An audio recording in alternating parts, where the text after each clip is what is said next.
الوجه السياسي، الوجه السياسي الشيخ الشعراوي قعد وزير للأوقاف من 76 ل 78، وأعقب الشيخ اللي هو الدكتور محمد حسين الذهبي اللي جماعة تكفير والهجرة خطفوه وقتلوه.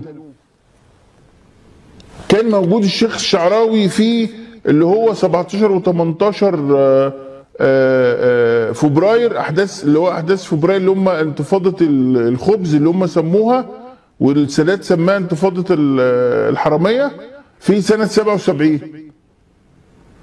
وكان الشيخ الشعراوي اللي هو انت بقى ايه قاعد بتقول لي بطبل؟ ده انت الشيخ الشعراوي في الفتره من 76 ل 78 لما كان وزير اوقاف كان المطبل الاعظم، يعني كان طبال عظيم جدا للنظام. ولما تراجع اللي قاله في التلفزيون وفي الاذاعه وفي الازهر بعد احداث اللي هي مظاهرات الخبز دي، تقول ايه ده احمد موسى جنبه وتلميذ. كان المطبل الاعظم، يعني كان طبال عظيم جدا للنظام. ده احمد موسى جنبه وتلميذ.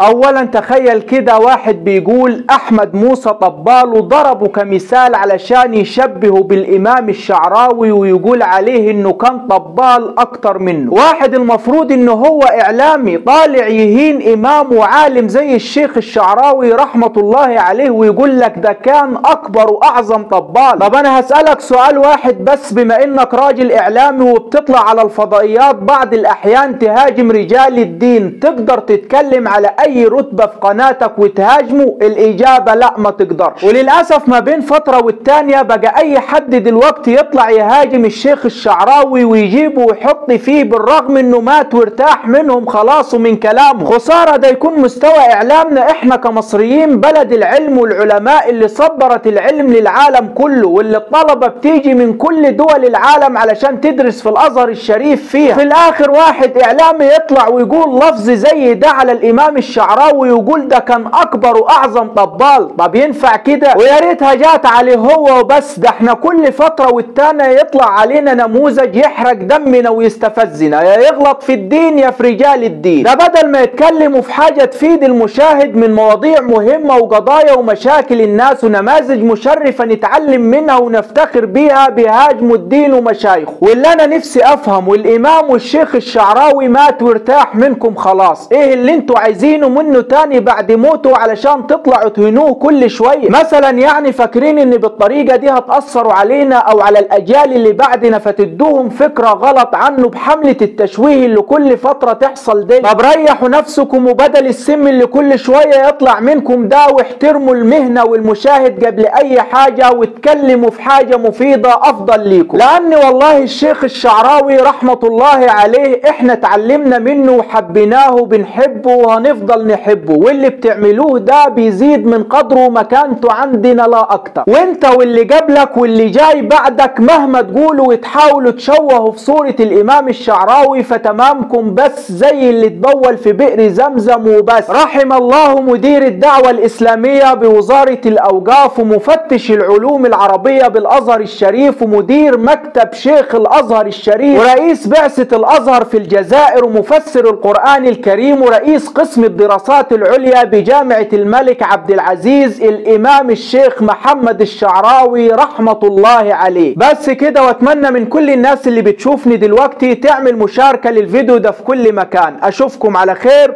والسلام عليكم ورحمة الله وبركاته.